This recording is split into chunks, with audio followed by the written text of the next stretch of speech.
In the spring of 1944, the nation's railways pulsed with the heavy rhythm of war. At the modest station of Meridian, Mississippi, the air was thick with the smoke of coal engines and the whispers of anxious families.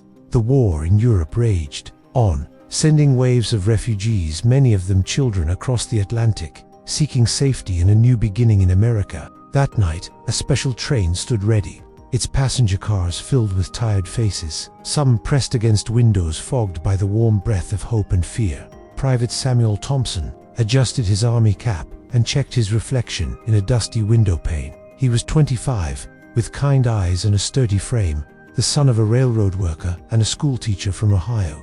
The army had assigned him and a handful of other soldiers to escort this particular train, not to the front lines, but across the vast American South, carrying a precious cargo of refugees, mostly women and children from war-torn France, Poland, and Germany westward toward resettlement centers in Texas and beyond. The assignment was unusual, but the times were unusual too.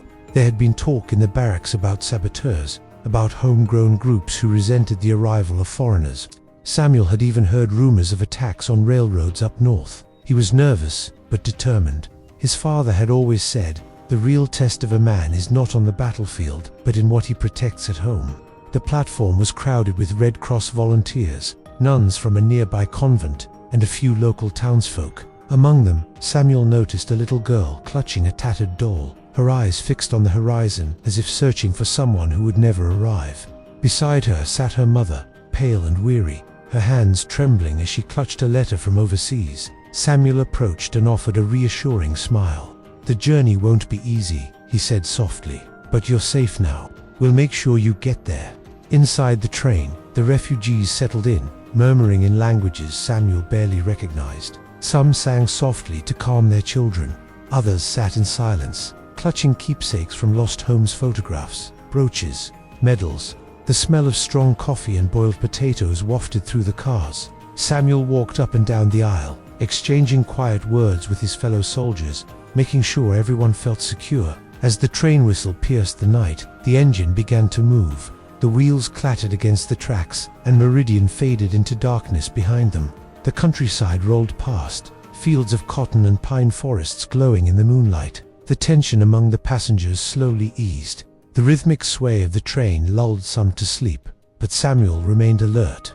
Around midnight, as the train passed through a narrow cut in the woods, the lights flickered. The engine slowed unexpectedly. Samuel peered out a window. Shadows moved among the trees. He sensed, rather than saw, that something was wrong.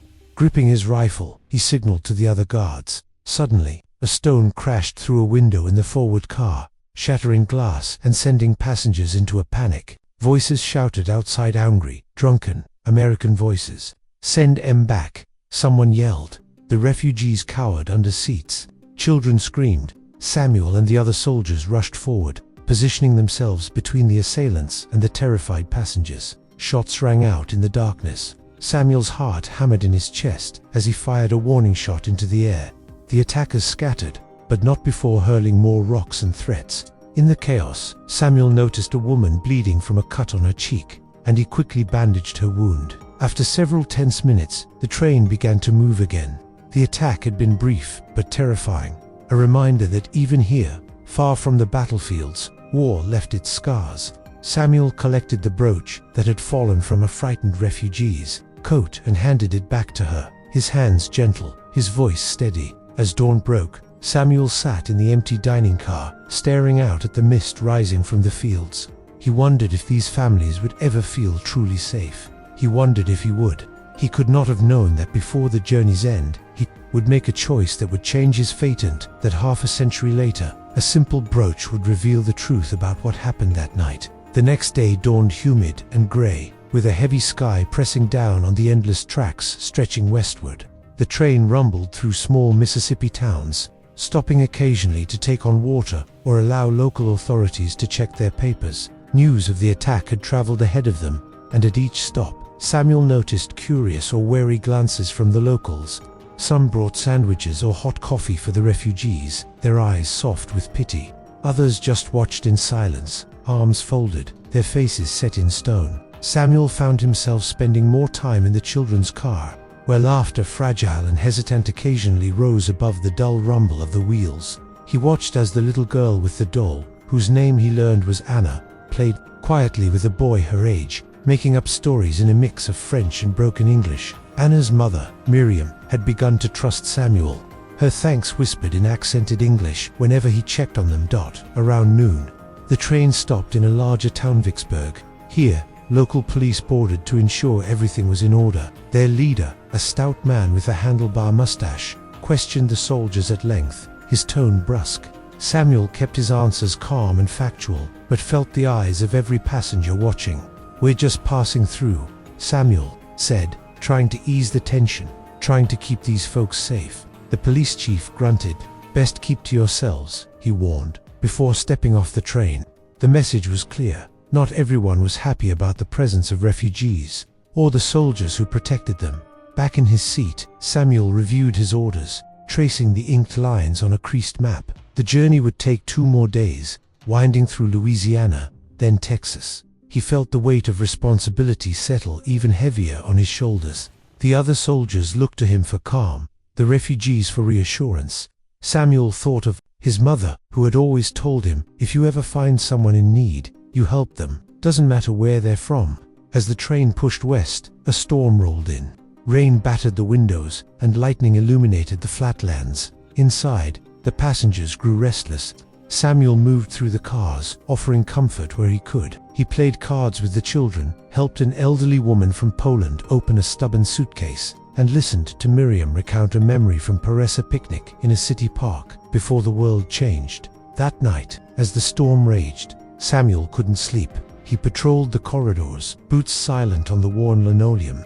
Near the baggage car, he found a young refugee boy, perhaps 11 years old, curled up and shivering. Samuel knelt beside him. "Can't sleep." The boy shook his head, wide-eyed and silent. Samuel removed his own jacket and draped it over the boy's shoulders, then sat beside him, keeping watch until the boy's breathing slowed and he drifted to sleep. Around 3 a.m., the storm finally broke. The train, running behind schedule, was forced to stop for repairs after a branch damaged one of the cars. As the engineers worked, Samuel climbed down to the gravel and walked a short distance away from the train. The landscape was eerily quiet, no birds, just the soft patter of rain and the occasional whistle of wind through the trees. He found himself thinking about his own childhood, about the safety and warmth of home. These people, he realized, had lost everything. Their home was now a moving train, their future uncertain. Samuel promised himself that as long as he was on this train, he would do whatever it took to see them safely through. At sunrise, the train lurched back to life. Anna pressed her face to the glass, watching the golden light spread across the fields. Samuel stood in the doorway between cars, exhausted but hopeful. The journey was far from over, and danger still lurked on the horizon. But as the train pressed onward, so did the quiet courage of those within.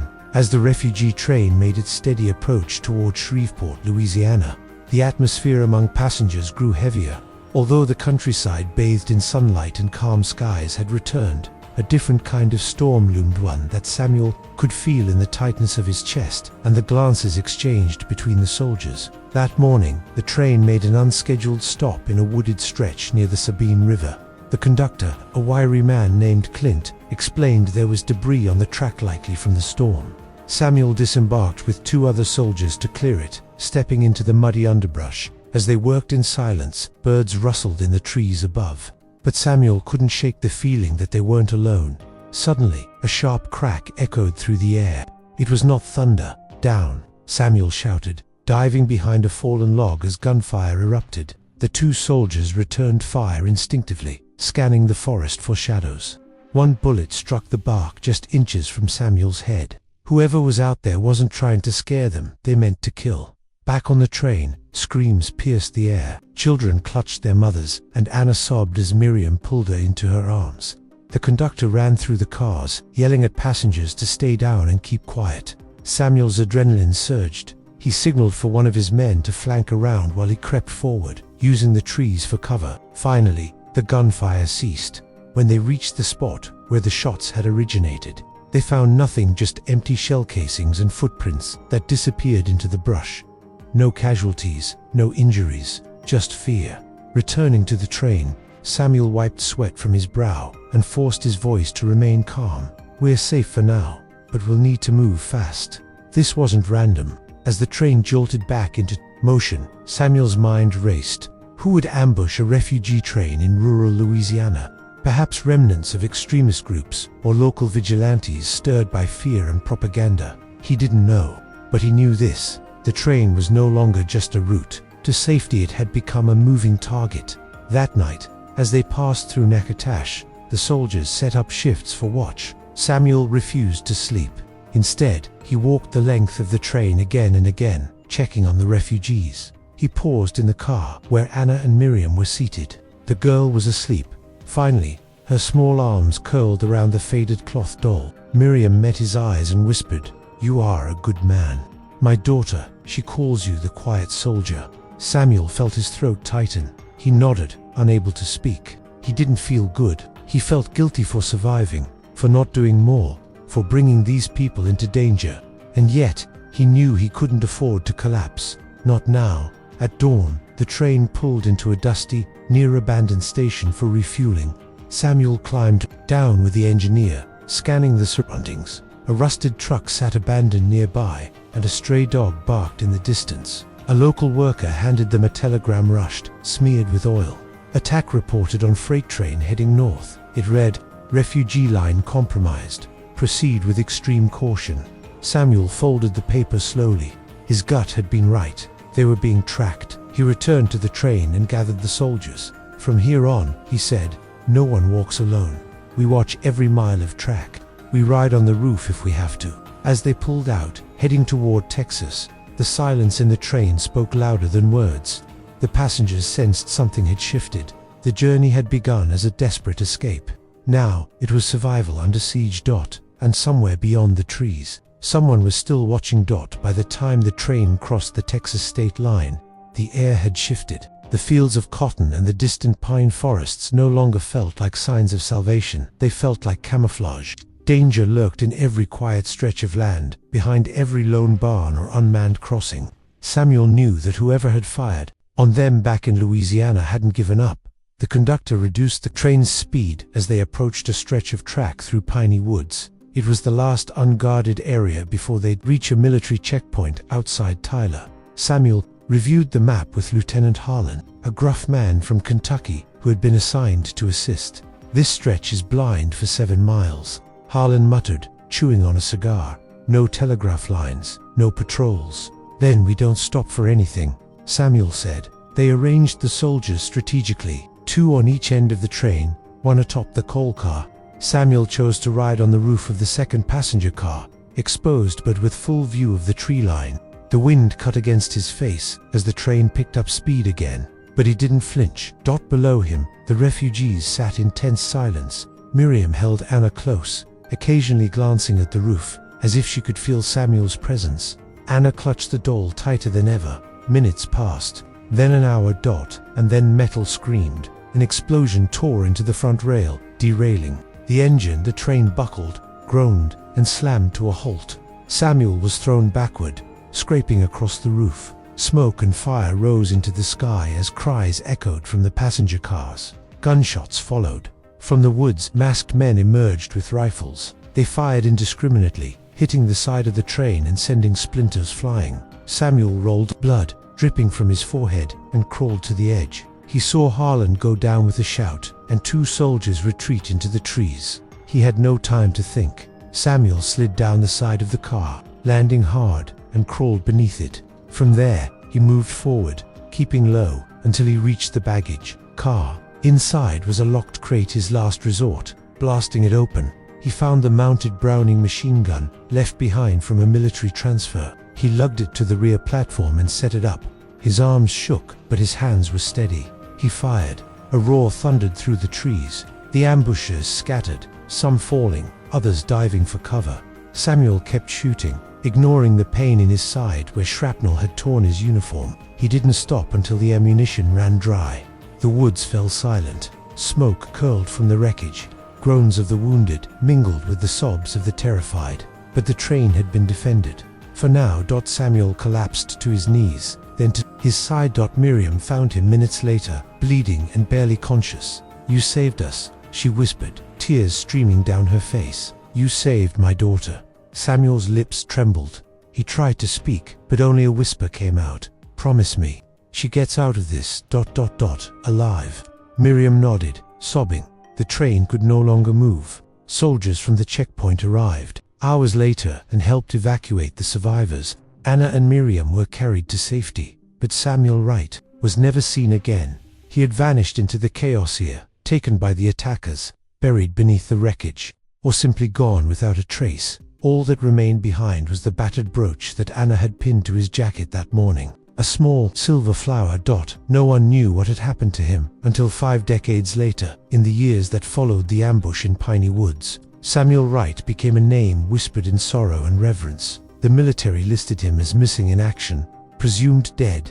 But Miriam knew in her heart he hadn't just disappeared, he had given his life to save them.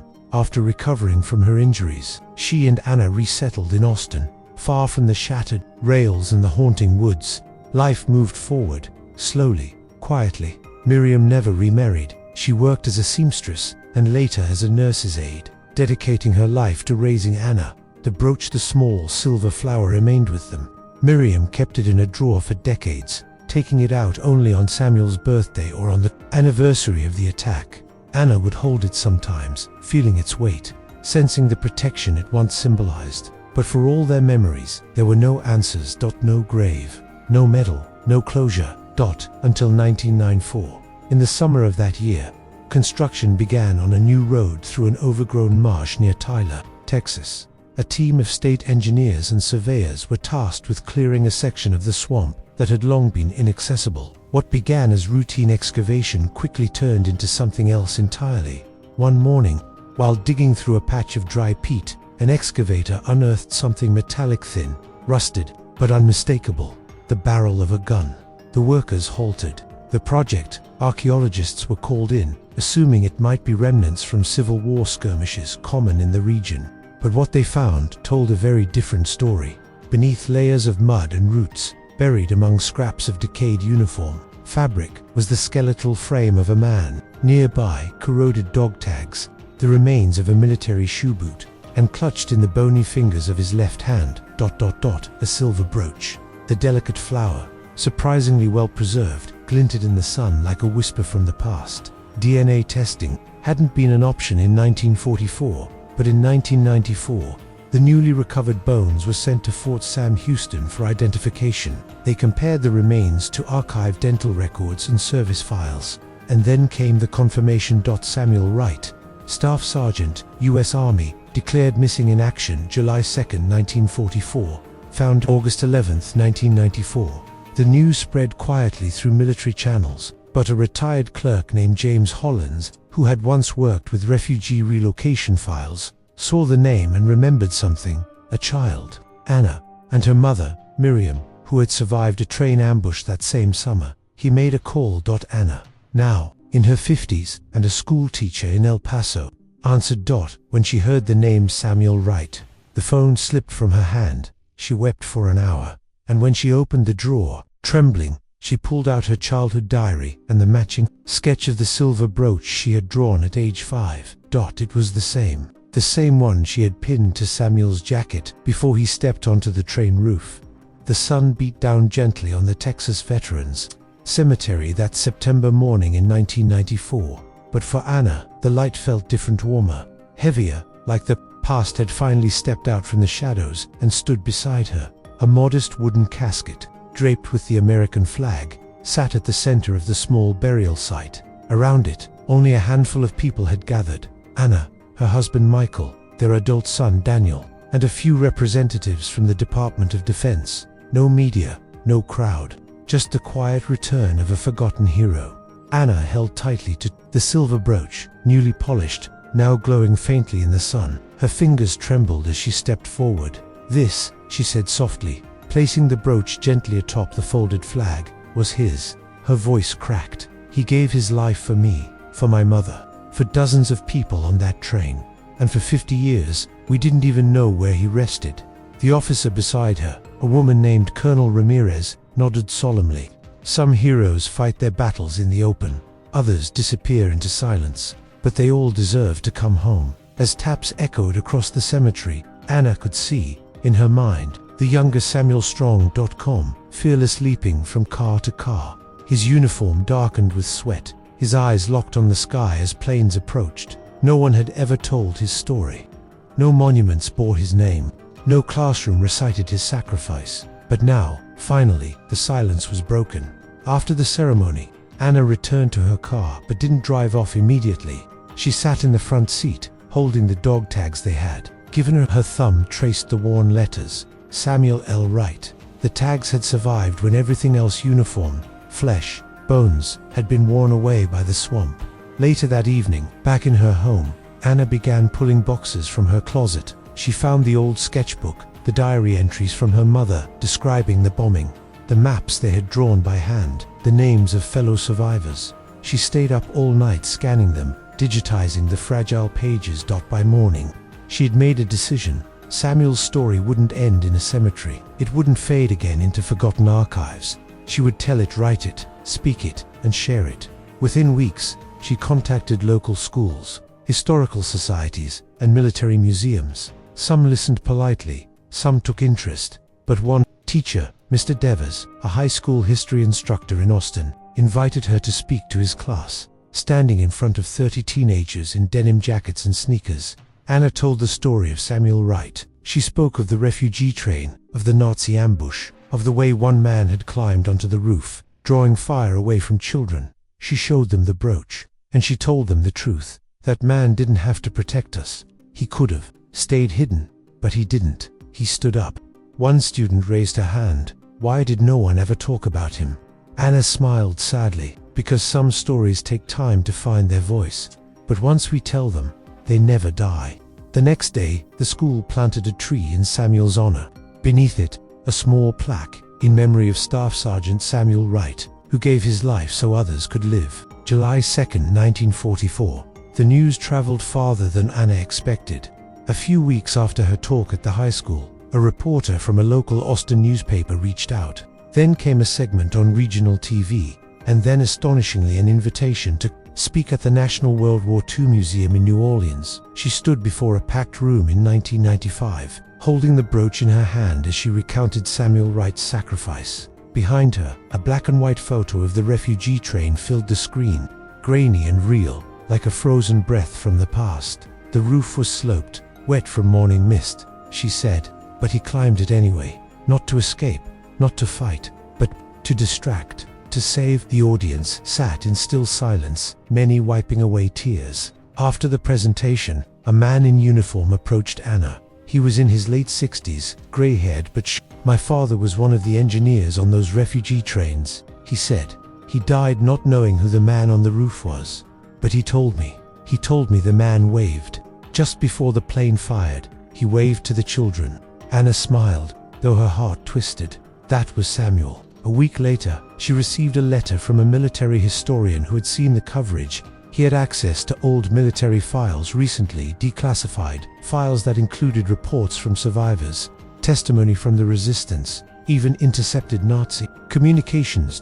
According to the files, Samuel's actions had forced the pilot to divert early, giving the train enough time to reach a mountain tunnel. The explosion that followed hit empty tracks. Casualties had been minimal thanks, in large part, to that one man who had made himself visible. It was the confirmation Anna didn't know she needed. She wrote a book, The Man on the Roof. It was part memoir, part tribute, part historical reconstruction. Not just about Samuel, but about the people he saved, the war that nearly erased them, and the memory that time almost buried. When the book launched, a small publishing house took a chance on it. Reviews were modest, but letters poured in from families who'd had relatives on those trains, from teachers seeking permission to use it in class, from veterans associations that wanted to honor Samuel posthumously.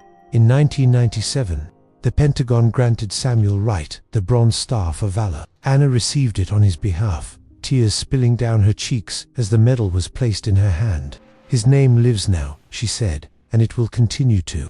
By the early 2000s, a small museum in Texas dedicated an exhibit to him, in a glass case. The brooch, the dog tags, a replica of the train car roof, a photograph of Anna as a child and as an adult, stood beside it. Visitors often paused longer at that case than others. Perhaps it was the simplicity of it. One man, one moment, one impossible choice. In 2004, on the 60th anniversary of the incident, the survivors all, their children gathered. Some flew in from as far as Israel, Poland, and Canada. They met on a hillside near where the train had once passed. They lit candles, they read names, and they stood in silence for the man on the roof. That night, Anna walked alone to the nearby woods. She knelt beside the old rusted track, touching the earth where so many stories had passed.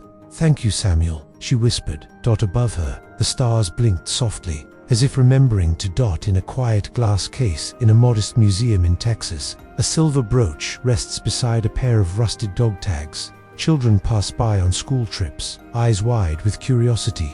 Elderly veterans sometimes stop and linger, hands behind their backs, eyes misted with memory. No one leaves untouched. Anna never remarried. Her life, though shaped by a brief wartime love, was filled with purpose. She became a teacher, a storyteller, and a guardian of memory. She kept Samuel alive with every word she spoke, every letter she replied to, every interview she gave. Before she passed away in 2012, she asked for one simple thing: to be buried with the brooch.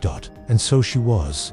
Two people, separated by decades, by war, by death, but reunited in memory, in story, and finally, in rest. And the train still runs. A newer track, a modern engine, but once a year.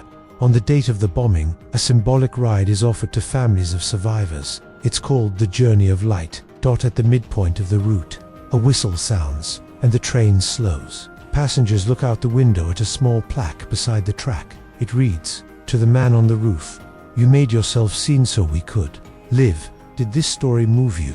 If so, let us know in the comments. What part touched your heart the most? Don't forget to like, subscribe, and share this story with someone who needs a reminder that even a single act of courage can echo through generations. New stories every week, stories that should never be forgotten.